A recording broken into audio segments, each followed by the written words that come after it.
Good afternoon. Project 2025 was a major talking point during the 2024 election. Democrats kept saying, pay attention to this document, pay attention to this document, because this is the blueprint. Donald Trump said, I've never seen it, I know nothing about it. And now all of a sudden it has become the blueprint for the Trump administration's governance policy. And so it is a step-by-step guide for dismantling a lot of the programs that a lot of people in this country really care about, and a realignment really of the purposes of government. And instead of having kind of a legitimate conversation about that with voters and with Congress, guess what? A lot of this is being managed and done unilaterally. They don't even want to pretend they're going to Congress to take a look at it. And so the courts have really started to play an outsized role. And lawyers who care about this, who have dedicated their lives, like my guest right now, to democracy and to promoting the rights of American citizens to vote and to participate, have been very, very busy. Marc actually is pretty well known in our section of the world. He was the lawyer for Al Franken when Al Franken was challenged. And when I ran, he was, I think, in an airplane on the tarmac, ready to come and help defend my Senate victory. Well known to many, many people, and probably if you're not number one on the enemies list for this administration, you're pretty darn close, Marc.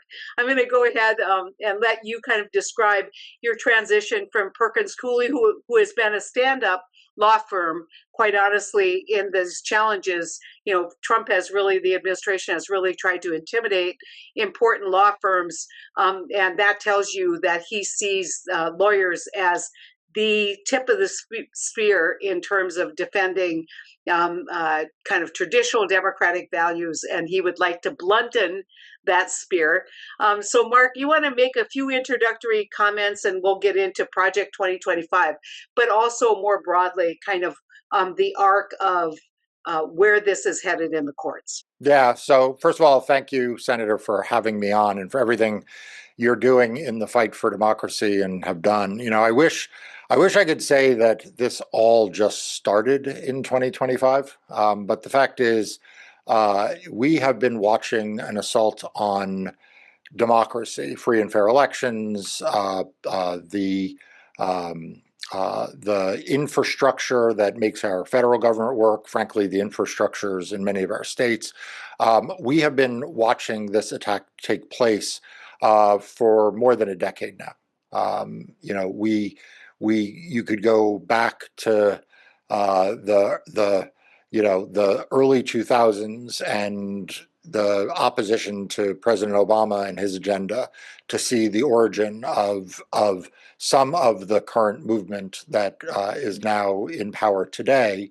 But the other thing that we've seen over that time is an increased role of the courts and an increased role of lawyers in fighting these fights. So, you know, a lot of my work personally has been defending free and fair elections, making sure we have election rules that are fair for everyone, to making sure that people are able to register to vote, to have their vote counted, fighting against election subversion, which we worry a lot about and will be worried about in 2026, while also trying to help the organizations and the groups that are counteracting the other parts of the anti-democracy agenda. In 2017, I started an organization called Democracy Forward, which is very active in litigating against Donald Trump's agenda, and actually they took the lead in convening the anti-Project 2025 coalition at the end of last year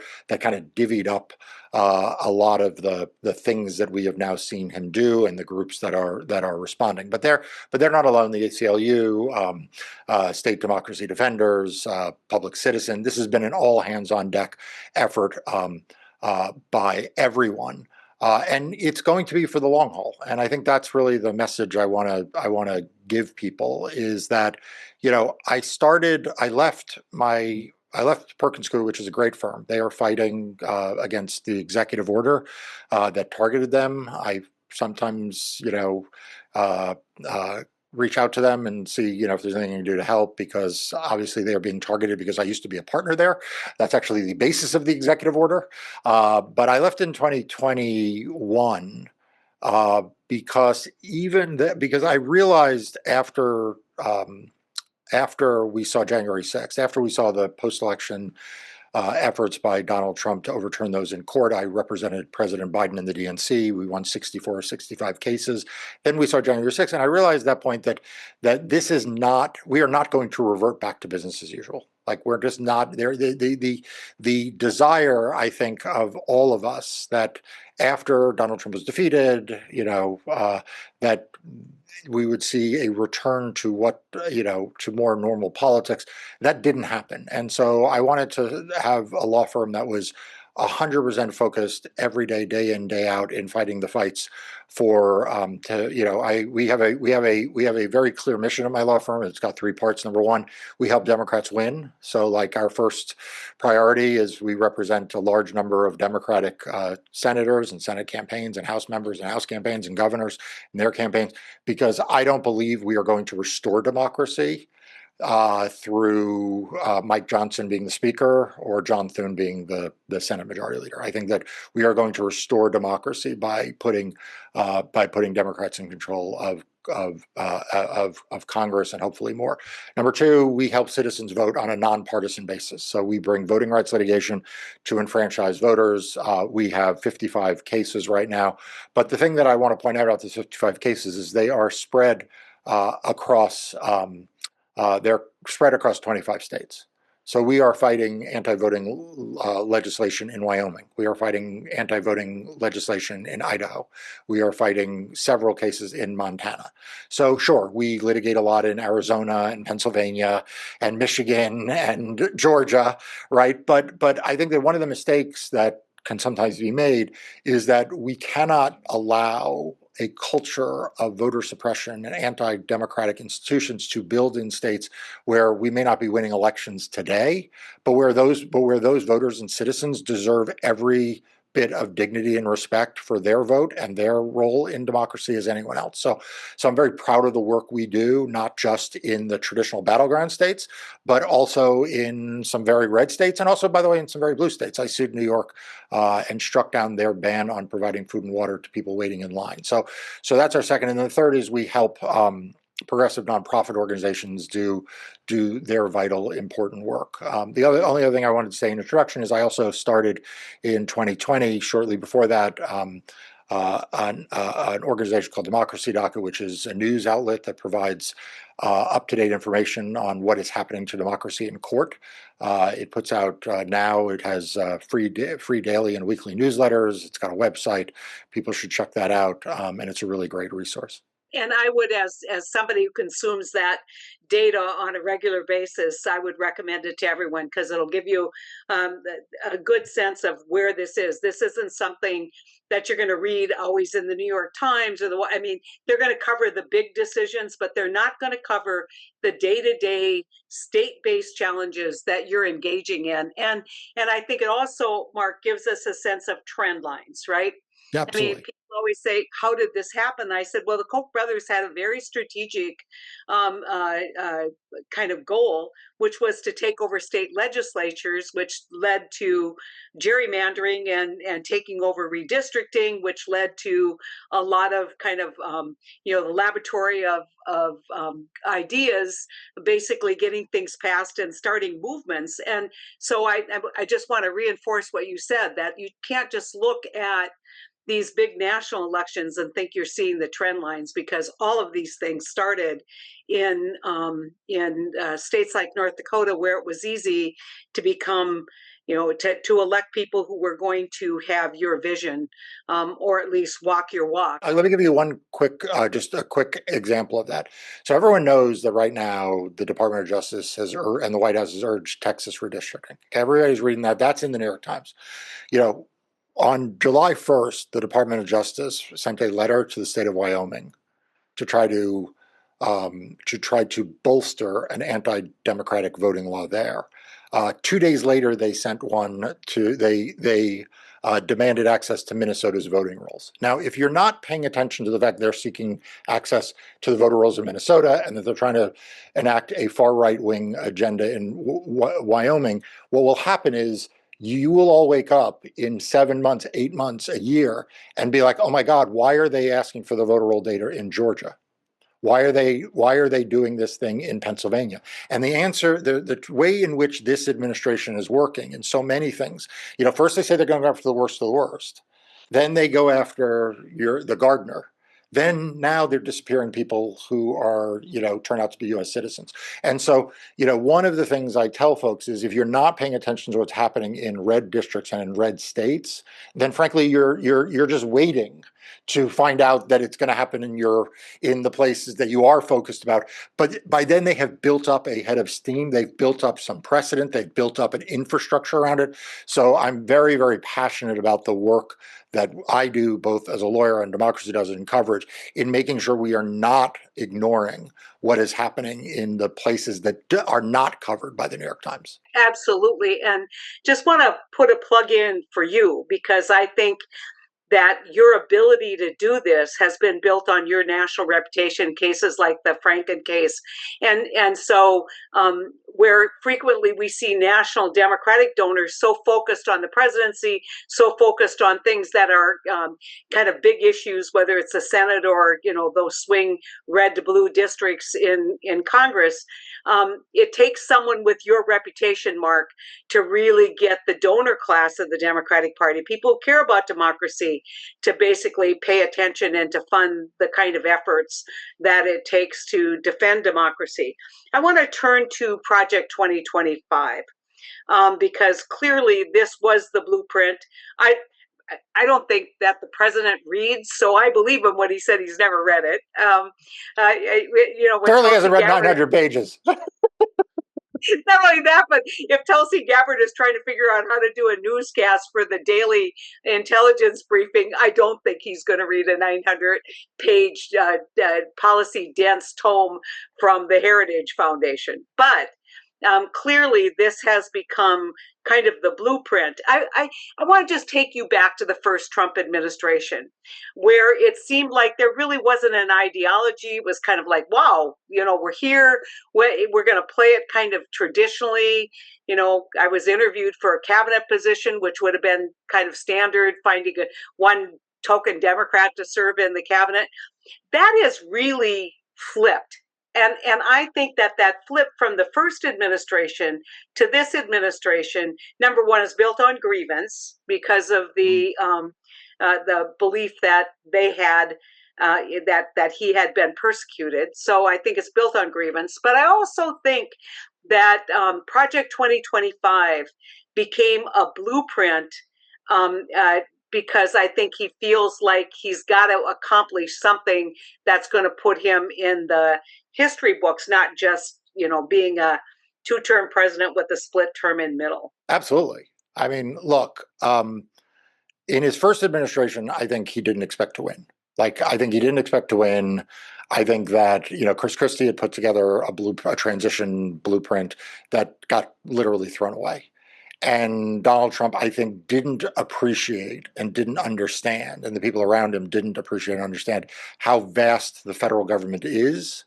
And so that was kind of the first administration.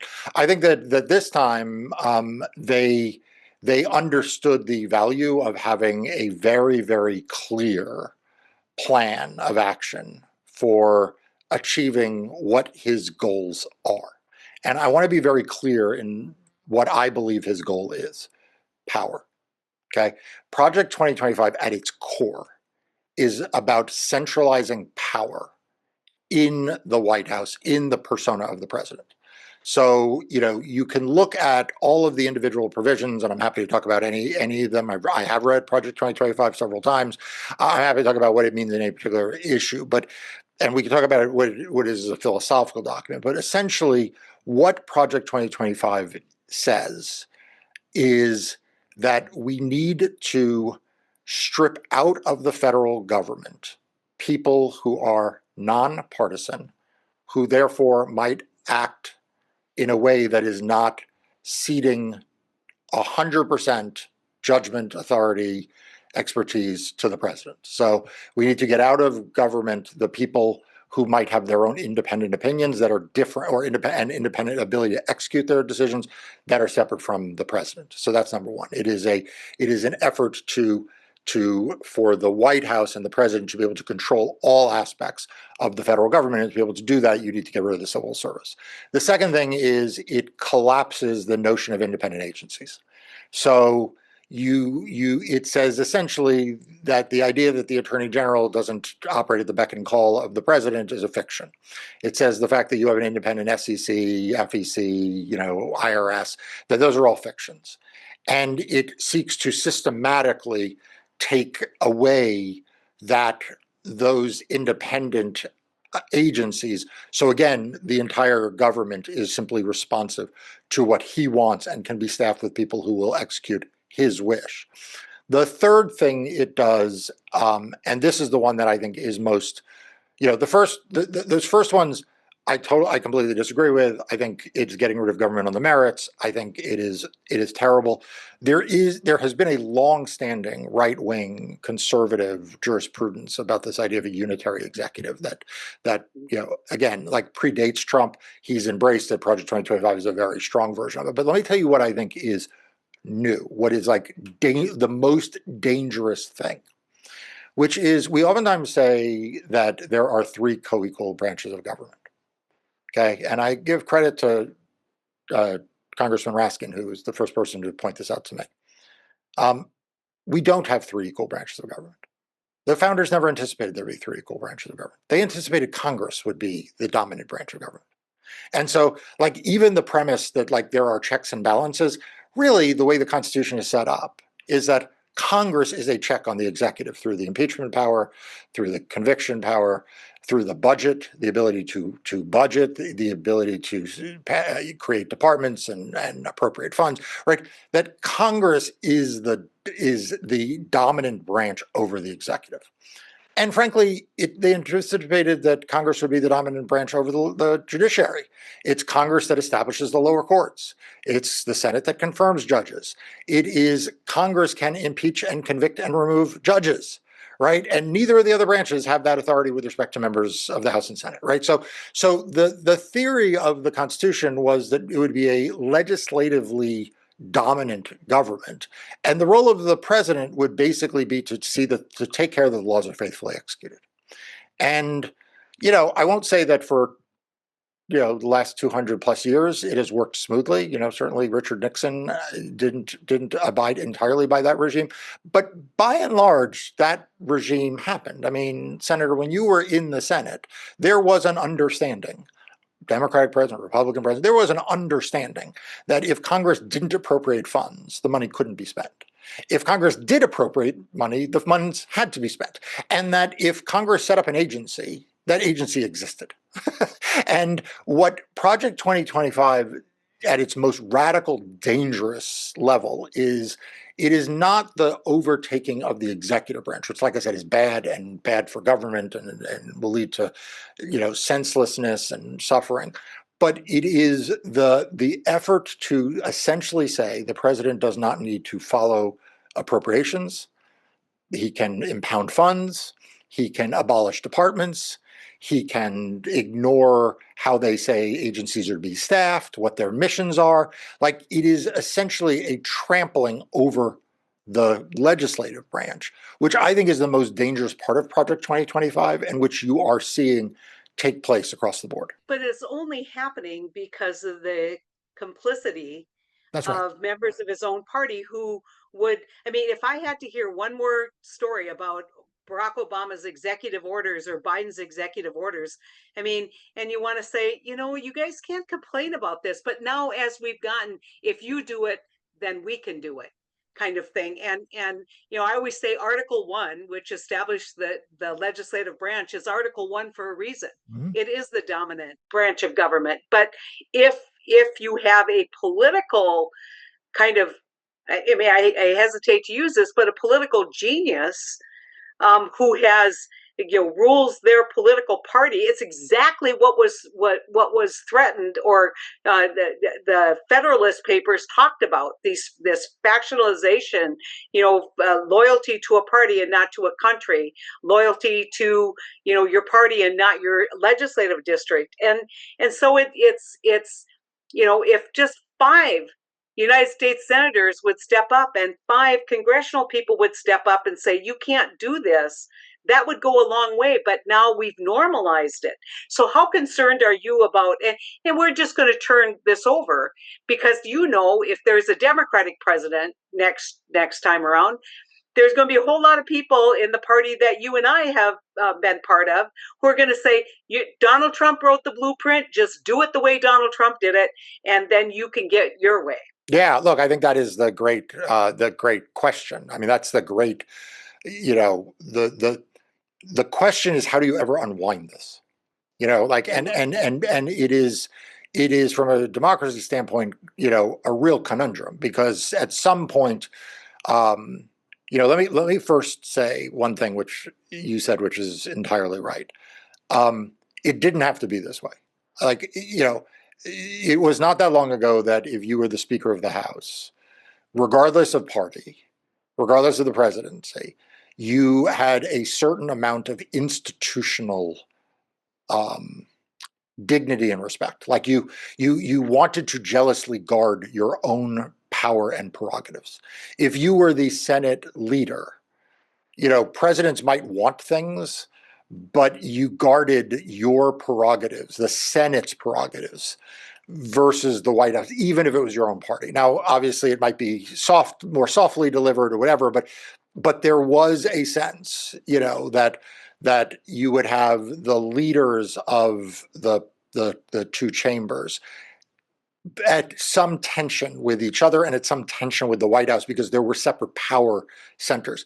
And Mike Johnson and John Thune have just completely forfeited those powers to the White House. I mean, it was metaphorically perfect that at the end of the signing of the budget bill, that Mike Johnson handed his gavel over to Donald Trump. Like, that is just not something you would have seen Nancy Pelosi do with a Democratic president. It is not something you would have seen John Boehner do with a Republican president. Like, the symbolic giving the speaker's gavel to the president is sort of runs counterculture to what those chambers have historically been. So I agree with you that it is in part a leadership thing.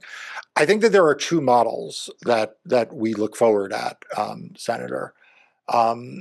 The first is that when there's Democrats in charge, Democrats just say, well, you did this, we're going to take advantage of the same things. And then the question is, do the courts, does the Supreme Court show the same deference to a Democratic president as to a Republican president? Count me a little skeptical of that, but that's sort of option one. The second is whether in 2028 you see anyone run on essentially the platform that you saw Democrats run on in 1975, 76 after Nixon, which was, we will restore, right? I mean, remember, the Nixon abused the presidency, and actually Jimmy Carter and Democrats actually walked back those abuses and actually put constraints on the White House.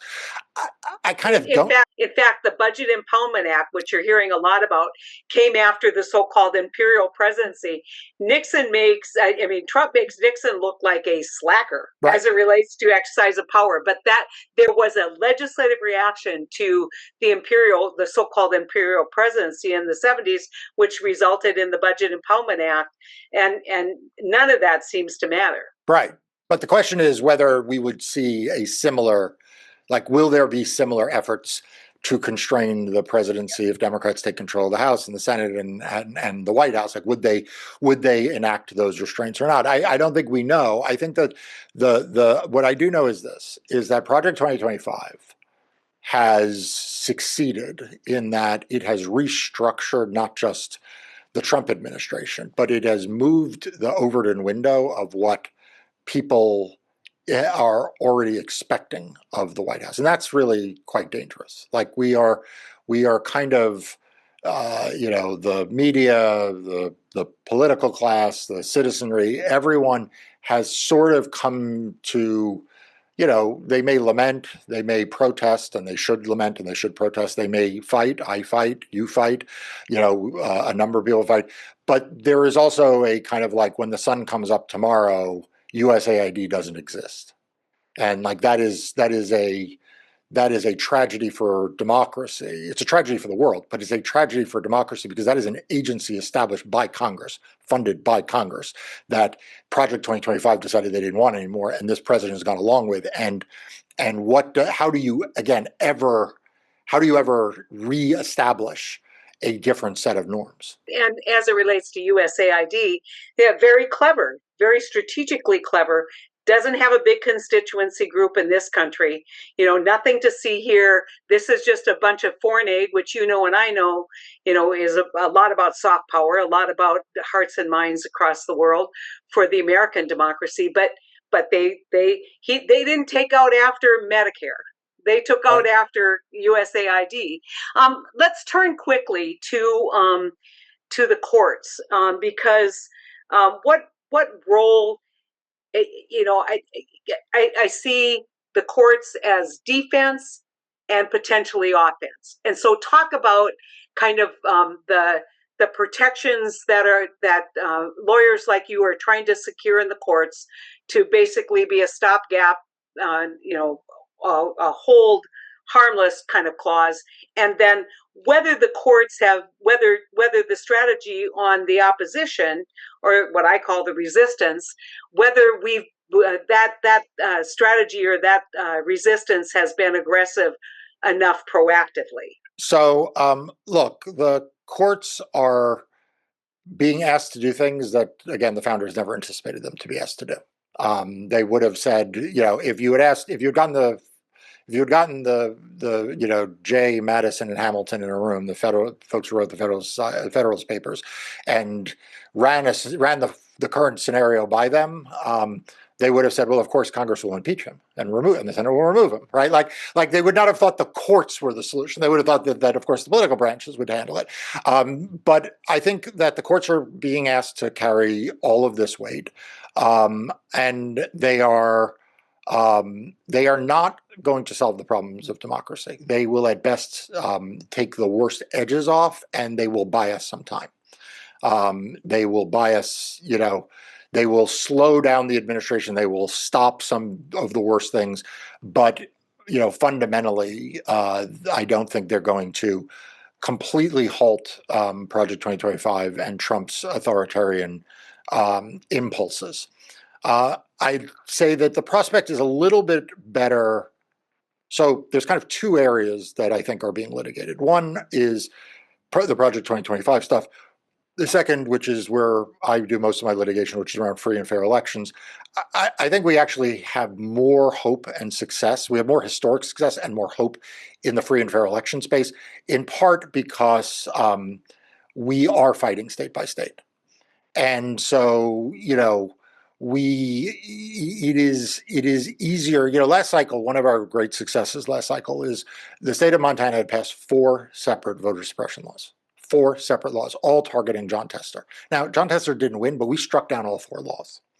Right. So it is easier to do this kind of hand-to-hand combat in the election context because we are in state court, we're in federal courts, we're in local courts, we're kind of like we have, it's a lot more work in some sense, but I have more confidence that the fact that we have such a decentralized election system gives us more purchase points than when you're talking about like immigration lawsuits where it's like you're one and done if you lose if you lose a case. I think that the question, though, the second part of your question, though, is the thing that I think is the real big thing. So you mentioned earlier the capitulating law firms. I don't think people understand what a big deal that is. Set aside the immorality of it, set aside the symbolism of it, set aside it builds momentum for Donald Trump, all of those terrible things. When you talk about taking $1 billion of pro bono work out of the system and putting it to Donald Trump, right? Because these law firms aren't going to add more pro bono work, right? So when you say you're going to take $1 billion of it, what you're really doing is you're taking it away from direct services to immigrants. You're taking away from voting rights cases. You're taking away from challenging discrimination, bringing discrimination cases. Like he has gotten a lot of legal capacity that bolsters a lot of the underpinnings of the historic system that holds government accountable at state level, federal level, holds Democratic administrations accountable, Republican administration accountable. Like, this pro bono is just a big part of what, if you are a social services agency, or you are an immigrant rights group, or you are an abortion rights group, or you are a, pick whatever it is. Like, these are the big law firms doing these pro bono is so much of that capacity. And to make it much worse, we can identify the 9 law firms that capitulated, that made this pledge. But I'm here to tell you, for those 9, there are 90 more that are just keeping their head down. And so they've also retreated from this pro bono work because they don't want to be targeted. So they may not have made a commitment to Donald Trump to do bad stuff, but they're just like, we're not going to wade into something that is going to piss off Trump or the Republicans. And so I do really worry, Senator, that as much as the good work that the groups that are out there doing this, we are going to get to a place in which, without big law in particular putting lots of resources and bodies behind these cases, it's going to be really hard to cover all the landscape. So I have a question that about the the implications of the resistance, the Perkins Cooley, the law firms that are in fact litigating this. If those if it's litigated and yes, it's determined that Donald Trump overreached, that he couldn't dictate to law firms, he doesn't have that authority. What happens to those 9 law firms who have signed those? Does that negate it, or is that now just part of their contractual obligation? That's part of their contractual obligation. But I have to say, we have seen too much cowardice among large institutions. We saw a major media company just capitulate and settle a bogus claim. That's not the first media company. We have seen corporate America not be as engaged. People always talk about how the Voting Rights Act was reauthorized 98-0 in 2006, and they always tell that story as a sign of the changes within the Republican Party, right? Republicans voted for it, then now why are they opposed to it? And that's true. That is a true story. But there's another story to that, which is that among the reasons why it passed 98-0 is because the Business Roundtable put real heft behind it. The biggest leader of reauthorizing the Voting Rights Act in 2006 was Walmart. Walmart put lobbying dollars behind reauthorizing the Voting Rights Act. And what we are seeing right now is a lot less of a willingness, whether it's large corporations, whether it's media companies, whether it's law firms, whether it's universities. There's just a lot less willingness for people to step forward. You mentioned that I may be, enemy number 1 on Donald Trump's list, and I don't know if I'm number 1, but I'm certainly in the top 10. When 60 Minutes did a piece about law firms being targeted by Donald Trump, the 60 Minutes piece opens with Scott Pelley saying that I was the only lawyer that had been targeted by Donald Trump who they could find willing to be on camera. The only one. None of the 4 law firms that were fighting were willing to be on camera. None of the partners at any of the other law firms were willing to be on camera. And I was the only one. And I'm not saying that to make myself a hero. Like, what do I, like Donald Trump already hated me. He wasn't going to hate me any more or less, as a result of being on 60 Minutes. But we just need more people willing to step forward. And that's something I worry a lot about. I spend a lot of time, Mark. In fact, I just did an interview with Secretary Buttigieg, and I just said, it just seems like you come to a dialogue so naturally. He can sit down and go on Fox Wonderful. News and have people, I always say if you can walk into a hostile audience and half the audience when you're talking is nodding your head, and that's the reaction Pete gets.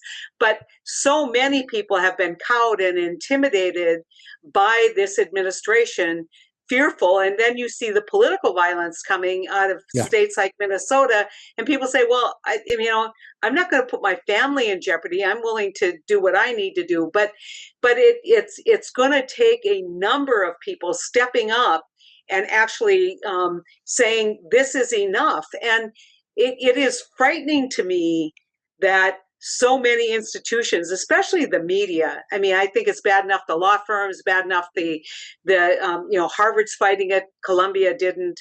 So we'll see how all of those things kind of fan out. But the willingness, what it tells you is the willingness of the executive to be an ultimate bully by using the most powerful position in the country, in the world, the history of the world, to basically use that after, an enemies list in the most blatant way. I mean, like I said, Nixon couldn't carry Trump's water No. as it relates to an enemies list.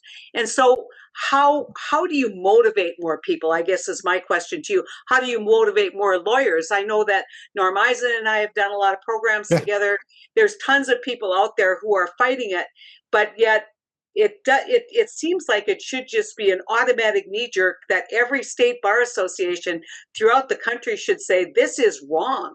Intimidating law firms is wrong. That violates our oath of office. Yeah, absolutely. Look, and kudos to Norm. I mean, he's out there every day fighting, but my point is, and this is not to diminish that, or just like it's not diminishing what I do, but like if I could trade Norm Eisen and Marc Elias for the chairman of Skadden Arps and Paul Weiss, right, both of which are firms that capitulated, like just from a sheer number of bodies though you're talking about multi-billion-dollar law firms that could, if they wanted to tackle the problems of democracy, they wouldn't need to worry about raising money. They wouldn't need to be, worried about whether there are sufficient people interested in. I mean, one of those law firms could say, we're going to take half the country and litigate all of the claims that need to be litigated to protect rural hospitals, to protect rural healthcare, and they could do it without missing a decimal point on their bottom line, right?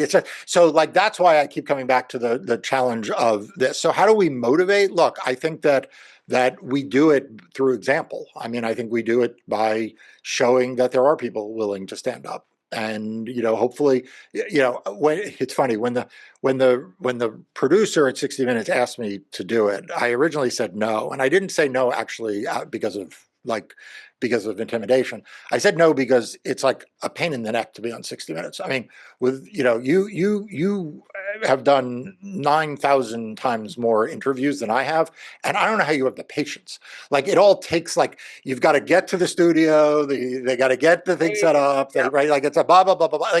And I'm a lawyer, I got stuff to do. And so like my original answer to them was like, you guys are going to take 3 hours of my day to then show 90 seconds. I don't have that kind of time. But ultimately I did it because I thought it was important that someone do it. And I think we need to get more lawyers, more members of the media who step forward, and hopefully that then creates once they see someone else do it and it's okay, then they're willing to do it. One of the kind of unsung heroes are all the junior partners who have left those firms saying, Absolutely. those are not my ethics. And that, I mean, trust me, these are, people who are looking at a 7-figure salary in their future who have said, not worth it to me because regardless of what political side you're on, this is very dangerous territory. There's a reason why in Shakespeare they say kill all the lawyers. It's not because lawyers are bad people. It's because lawyers have a role in society of defending.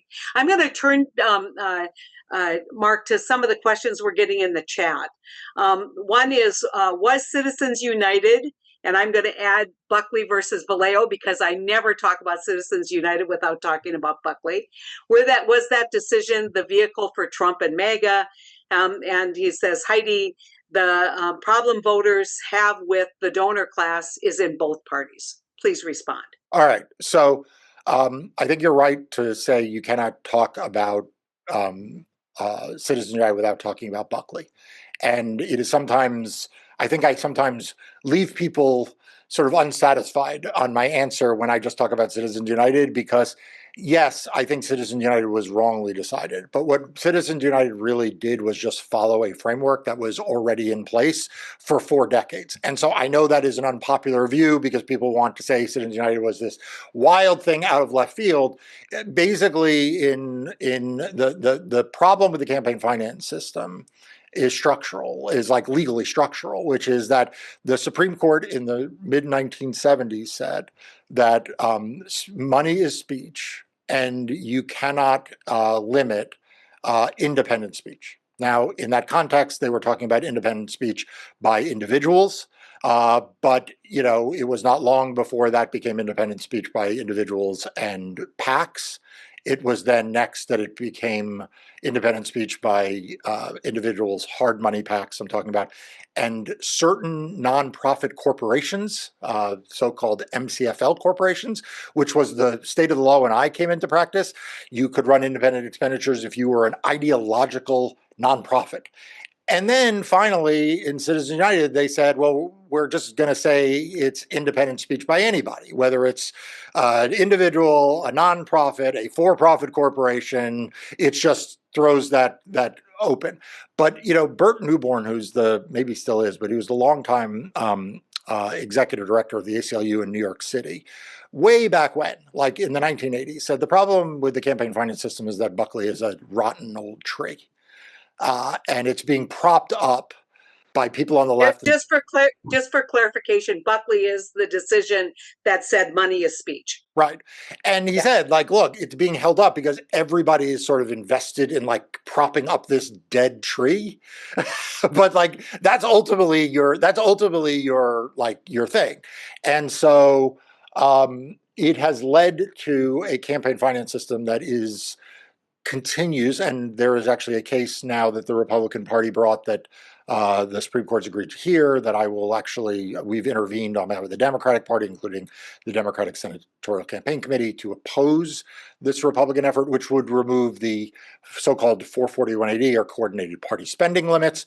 Like piece by piece, this dead tree is just having the bark stripped off of it. What I would offer hope is you look at some of the most recent kind of novel campaigns. I would remind everybody, Kamala Harris outspent Donald Trump. Cuomo outspent his opponents in the primary. And so the democratization of social media has given an opportunity to have a platform without paying for the platform. And yeah, go ahead, Mark. No, I was going to say, yeah, I mean, there have been two major developments in the last 5-10 years.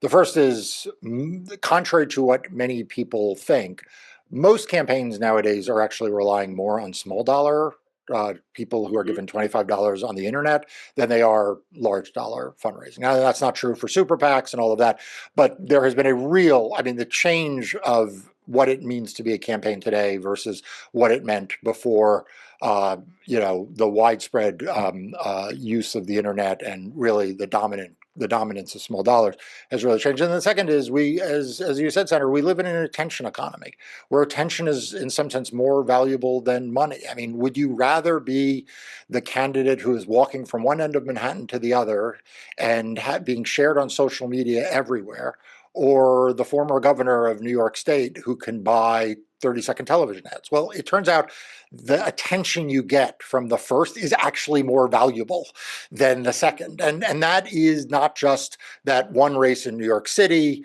and it's not just, one race here or there, or Donald Trump running for president. The ability to garner free attention is in some ways now a more valuable currency than the ability to buy 30-second ads. Now that can lead to good or bad. That's not necessarily telling you you're going to get better or worse candidates. That's just saying that the value of the money is no longer more important than what you can get through attention. Further proof, How much did Elon Musk spend on a campaign for the Supreme Court in Wisconsin, Right. only to have it backfire? I mean, only to have him spending backfire, because he then became the de facto candidate, and people, I mean, by over a 10-point margin, I think that campaign went. So I think, there's a lot of attention always on Citizens United. And you and I share exactly the same point of view on this, which is get over it. It's not going to get reversed probably in the next, probably ever. And Buckley's not going to get reversed, in spite of, when I was Attorney General of North Dakota, signing on every attempt that we could to try and reverse Buckley. It's not going to get reversed. We have to somehow be better at campaigning and working around the kind of money disadvantage. But I am going to put a plug in for you, Mark, which is, that's true for campaigns, but you can't litigate cases on no money. And when you're doing pro bono, when you're doing, the work that you're doing, you have to rely on Yes, that is true. people who care about democracy or are willing to help fund your effort. And so that's not comparable, I don't think, to a political campaign in that way, because yeah, you don't get to go on social media and convince a court. You got to actually go to court. You got to hire lawyers, and you got to respond to discovery, and all of that costs money. Um, this might take you a little bit out of your comfort zone, but I know you well enough to know that you've been around campaigns for a long time. If you could offer, we have a fellow who's been running, or a woman, doesn't identify gender, in Utah's second congressional district, who is looking for some advice on how he can or she can uh, kind of advance their interest. You've been around campaigns. I'm going to ask the question this way: what are the best developments you've seen in terms of how candidates are promoting their cause, and what are some of the worst tactics that candidates use? Look, I think that the universal success for most candidates is knowing that they believe in some core thing and then articulating that core thing. Like I think that at the end of the day, whether you like or don't like any particular candidate, the successful candidates can usually let me back up. Breitbart said that politics is downstream of culture, and that is true. That is true. That like how people feel about culture affects how they view politics. My experience is that campaign and candidate aesthetic or culture, pick your word, affects as much about who people vote for as anything else. So, when you ran for the Senate in North Dakota and won, people didn't necessarily know how you would vote on every issue. They didn't necessarily read 35 policy papers. But I They wrote them. Right, but and in some sense that's like a mistake. Like, not that it was a mistake that you did it, but like to some extent, Democrats are too much caught up in that kind of campaigning. Like, this is where I stand on this issue, this is where I stand on this issue. And they are less focused on what is the aesthetic or the culture that they want to convey to people of the thing that they are. Like, who are they? What is their value system? Or what is the issue or small set of issues that, motivated them to run for office? And more often than not, the people who are able to do that successfully, they win. And they win in blue states, they win in red states, they win in swing districts, and it is because the voters are not necessarily aware of exactly what is in this bill. And you're not going to convince them of what is in this bill. They don't, they can't keep straight the difference between this proposal. Now, I used to say this sometimes, I don't know that I ever said it to you when you were running. The biggest problem the Democrats have sometimes is what I call the millions and billions problem.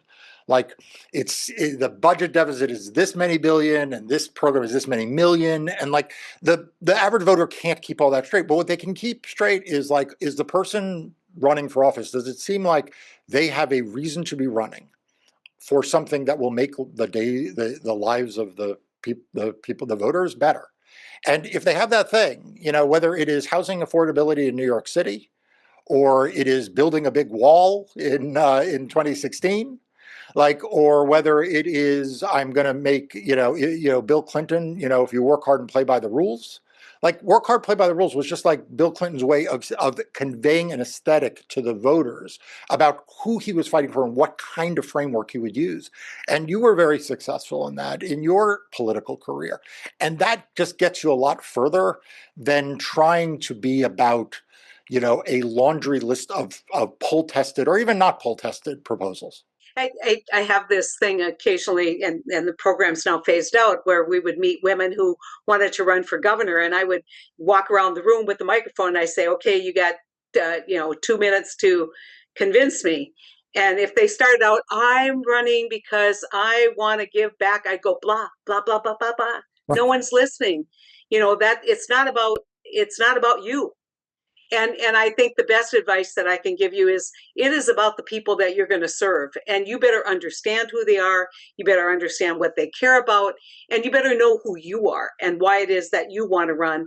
And I think we've now run 3 presidential campaigns saying we're not Donald Trump, lost 2 of them, and damn near lost the third. And it's not, I mean, yes, but it can't be the only message. So I that's the advice that I would give anyone, which is, yes, we're in troubled times, and that may be motivating you, but people want to know about the future, not the past. They don't want to relitigate the last election. They want to understand this one. And so, good luck to you as you pursue public service. And so, Mark, I, I want to close this out with some hope. Can you give me some hope? 1 minute of hope that we'll get to the other end and we'll still have a democracy? Yeah, look, I mean, I think we need to be hopeful for 2 reasons.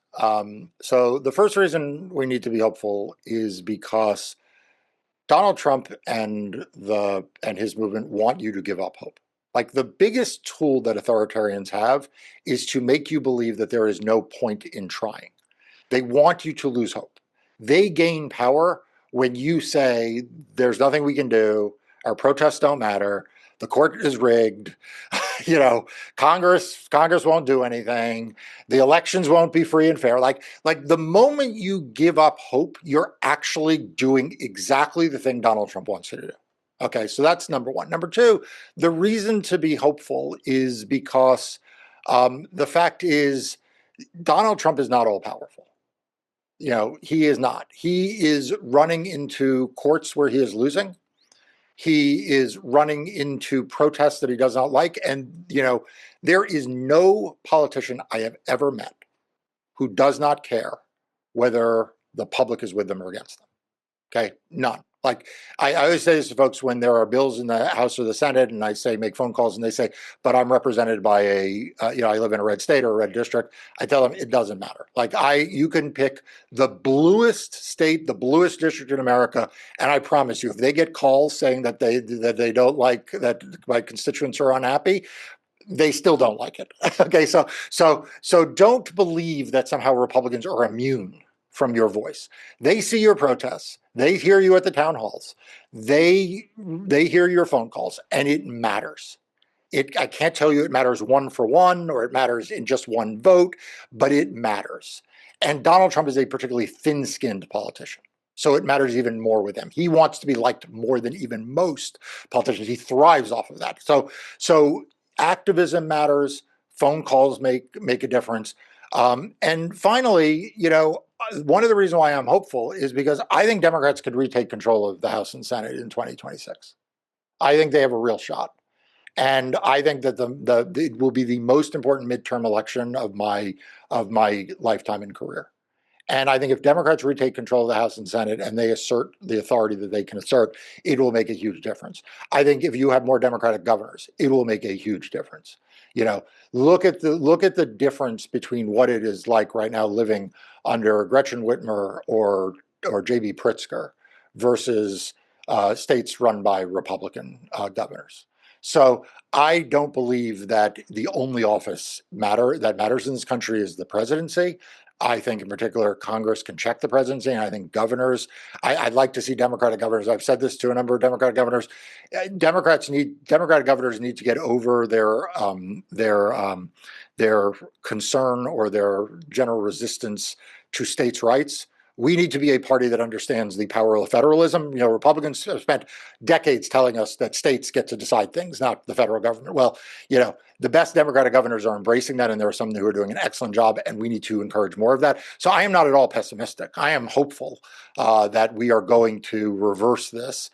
I'm deeply upset and saddened by the human tragedy and toll it will take. I mean, Senator, and I'll turn this back to you. I mean, it is heartbreaking. It is heartbreaking to know that millions of Americans will lose their health care as a result of this bill.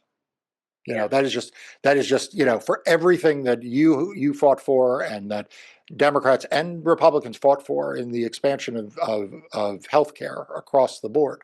To now know that to pay for tax cuts for the wealthiest Americans, we will now throw people off of Medicaid is heartbreaking. So I'm not immune from the tragedy, but it doesn't mean I'm not hopeful. We have to be hopeful that we can change this in 2026. Yeah, and I'm going to add one other thing, because you and I both have wonderful opportunity to meet that next generation of leaders. And J.B. Pritzker just named Christian Mitchell Oh, it's as fabulous. his Yeah. lieutenant governor.